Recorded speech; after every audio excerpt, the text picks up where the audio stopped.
옆에 계신 분들과 함께 인사를 나누고 말씀을 듣도록 하겠습니다. 우리 메리 크리스마스 인사 하시겠습니다. 예, 메리 크리스마스입니다. 예, 메리 크리스마스입니다.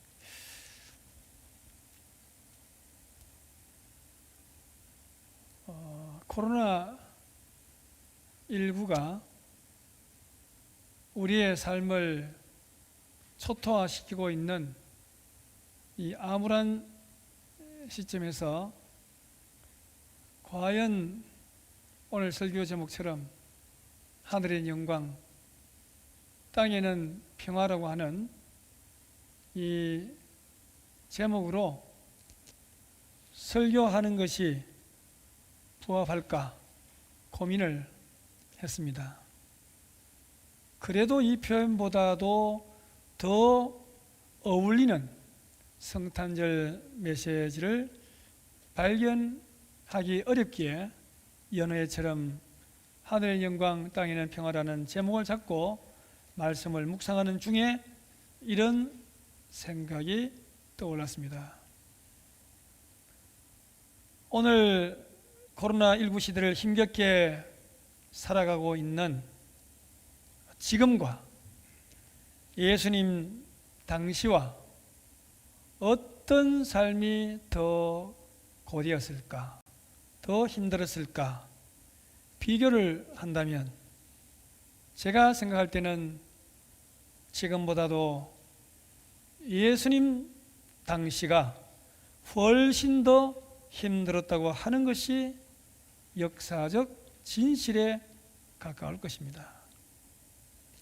중요한 것은 큰 사건이 있을 때 우리의 마음가짐도 크게 먹고 그리고 크게 변화해야 한다는 것입니다. 변할 준비를 해야 한다는 것입니다.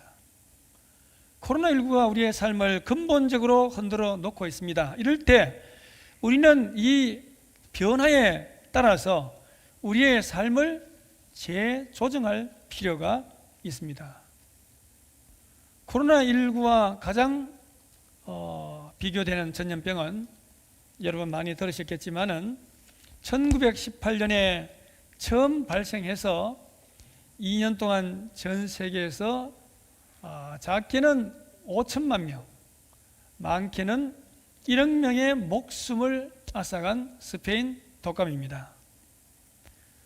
스페인 독감이 바이러스의 종류나 증상이 코로나19와 비슷하다고 합니다.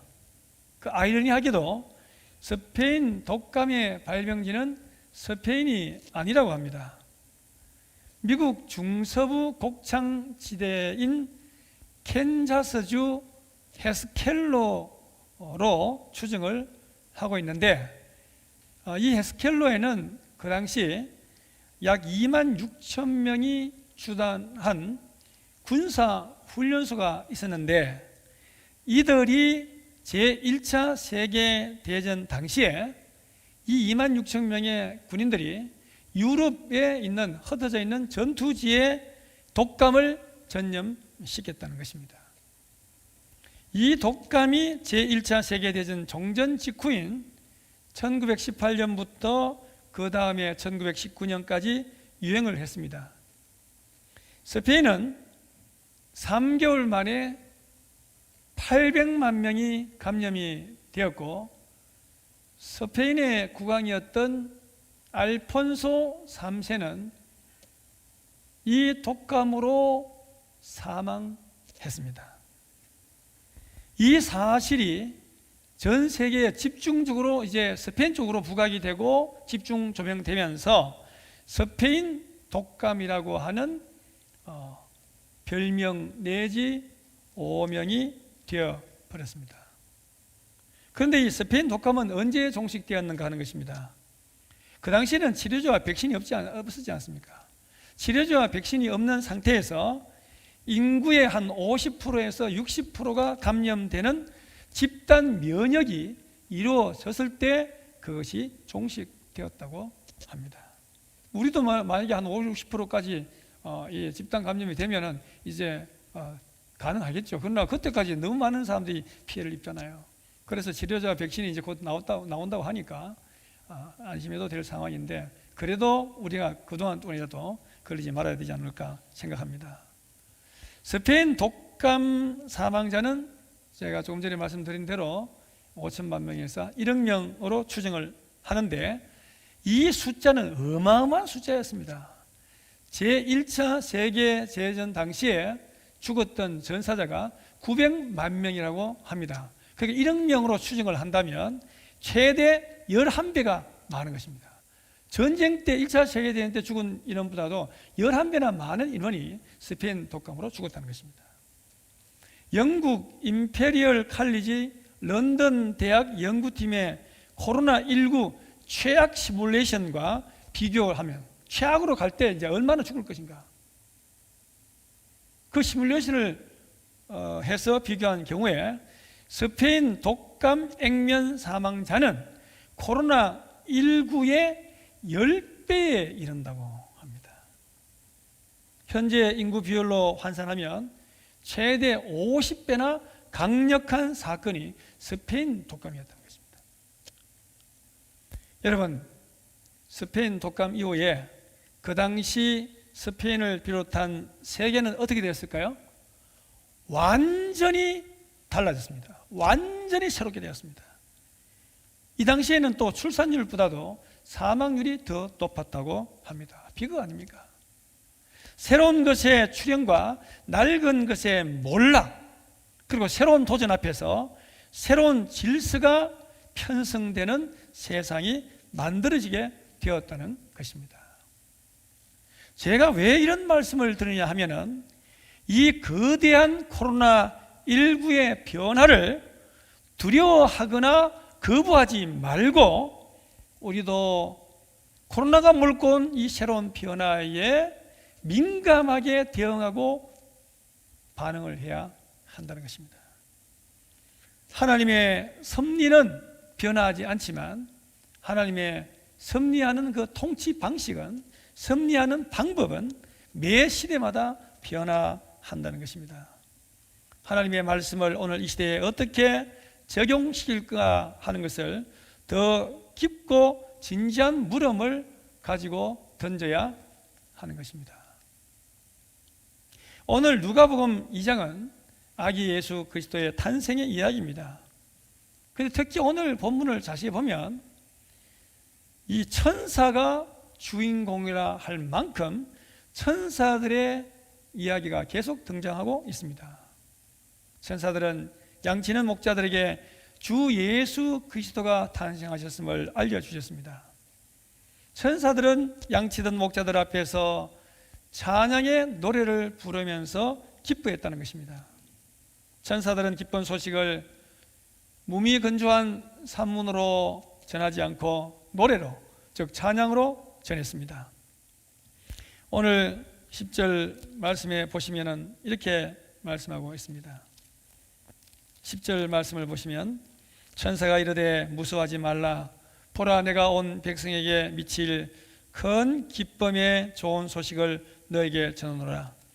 여기에 보면 천사가 이제 노래로 전한 소식은 온 백성에게 미칠 큰 기쁨의 좋은 소식이었습니다. 주님이 나신 소식은 먼저 큰 소식입니다. 이 소식보다 더 큰 소식은 없습니다. 그 다음에 기쁨의 소식이었습니다. 이 소식보다 더 큰 기쁨의 소식은 없습니다. 그리고 좋은 소식이었습니다. 이 소식보다도 더 좋은 소식은 없습니다. 그리고 수많은 천군 천사들이 합창으로 하나님을 찬송하였습니다. 그 합창한 내용이 지극히 높은 곳에서는 하나님께 영광이요 땅에서는 하나님이 기뻐하신 사람들 중에 평화로다 입니다. 천사들은 마치 사람들에게 기쁜 소식이었던 그 소식이 자신들에게도 기쁜 소식인 것처럼 환희의 눈으로 불타오르는 사랑의 마음으로 기쁨이 충만한 가슴으로 노래했습니다. 이 소식은 그들에게도 기쁘고 복된 소식이었고 그들의 기쁜 마음이 다른 사람들에게도 전달되어 기쁘고 복된 소식 자체가 된 것입니다. 예수님의 탄생은 인류 최대의 기쁜 소식이요 인류에게 내린 최대의 축복입니다. 세계 역사가 주전이 주후로 바뀌고 인류의 구원의 문제가 해결된 사건인데 코로나19가 우리가 실감하지 못하도록 방해하고 있음을 알아야 합니다. 오늘 말씀에서 두 가지 은혜를 함께 나누고자 합니다. 첫째로 2020년 성탄절을 맞이하면서 그동안 우리가들이 가지고 있는 자기의를 포기할 줄 알아야 한다는 것입니다. 육적이고 인간적인 쾌락과 욕심을 포기해야 합니다. 그리고 내 안에 들어와 계신 성령이 나를 지배하고 다스리도록 해야 한다는 것입니다. 오래전 텔레비전에서 포천의 가나안 마을을 취재한 적이 있는데 그것을 본 적이 있습니다. 그곳에는 중도에 소경된 사람들이 모여 사는 예수 공동체입니다. 그들은 여러 가지 이유로 실명한 사람들입니다. 어떤 사람은 눈병 때문에 실명이 되었고, 어떤 사람은 교통사고로 실명이 되었고, 어떤 사람은 포탄이 터져서 실명이 된 사람들입니다. 그런데 중도에 소경된 사람들은 날 때부터 소경된 사람보다도 적응하여 살기가 대단히 어렵다고 합니다. 당연히 어렵겠죠. 얼마 전까지만 해도 밝은 눈으로 마음대로 여기저기 다녔는데 갑자기 앞이 캄캄하게 안 보이게 되었으니 얼마나 답답하겠습니까? 그래서 그들 대부분이 한 번 이상은 다 자살을 시도한다는 것입니다. 그곳 원장 역시 소경 목사님인데 그분 말씀이 중도에 소경된 사람이 사는 길은 빨리 지난 날을 잊어버리고 포기하고 잊어야 살 수 있다는 것입니다. 그가 살려면 빨리 지난 날을 포기하고 닥친 현실을 수용하고 받아들일 수 있어야 한다는 것입니다. 지난 날의 구속과 자기를 포기해야 살 길이 열린다는 것입니다. 우리도 이 성탄절을 맞이하여 우리의 자기의를 주님 앞에 다 내려놓고 주님께 용서함을 받아야 하겠습니다.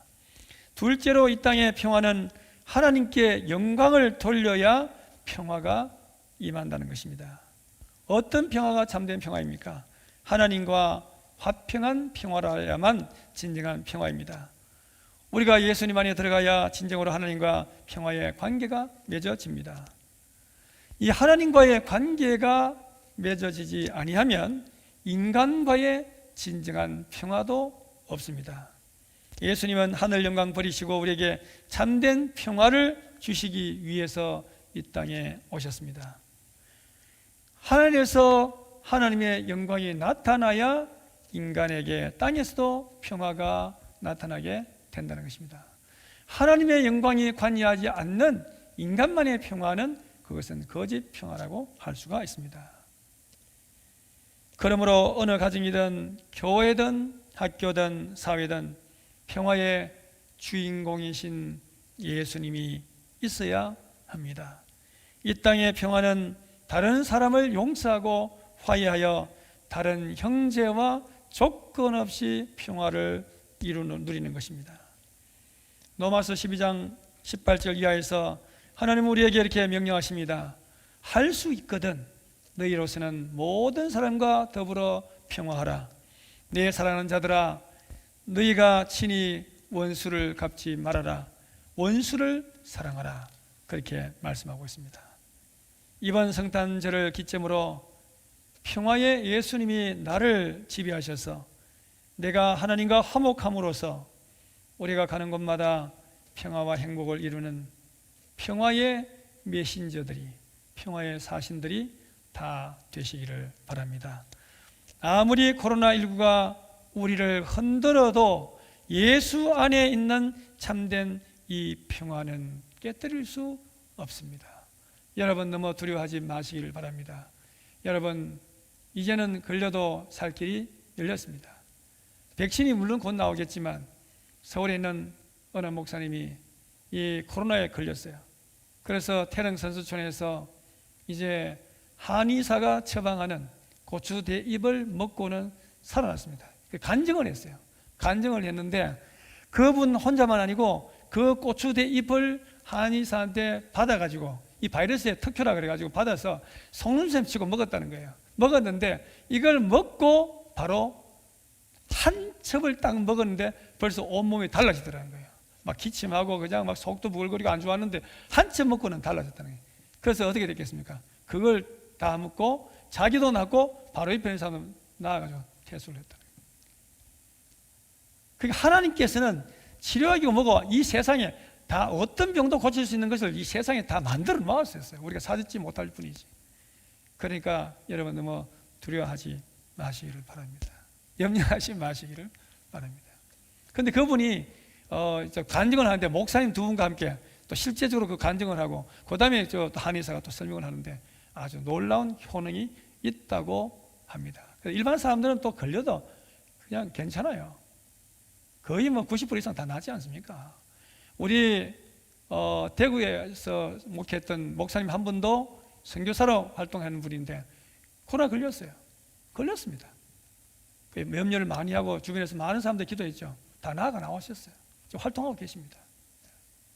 여러분 너무 두려워하지 말고 주님을 의지하고 주님을 믿고 나아가면 주님께서 우리에게 살 길을 열어주시라고 믿습니다. 그동안 어떤 상황에서도 하나님께 영광을 그리고 사람들과 평화를 이루지 못했다면 주님께 회개하고 어떤 큰 변화에도 두려워하지 않고 하나님께서 인도하실 그 길을 우리가 믿고 따라가는 저와 여러분들이 다 되시기를 주님의 이름으로 축원합니다. 기도드리겠습니다. 하나님, 코로나 상황에서 맞는 성탄절이지만 위축되지 말고 하늘의 영광, 땅에서는 기뻐하심을 입은 사람들 중에 평화를 주시는 주님을 믿고 소망 가운데 이 위기를 극복하는 영신 가족들이 다 되게 하시옵소서. 평화의 왕 예수 그리스도의 이름으로 기도합니다. 아멘.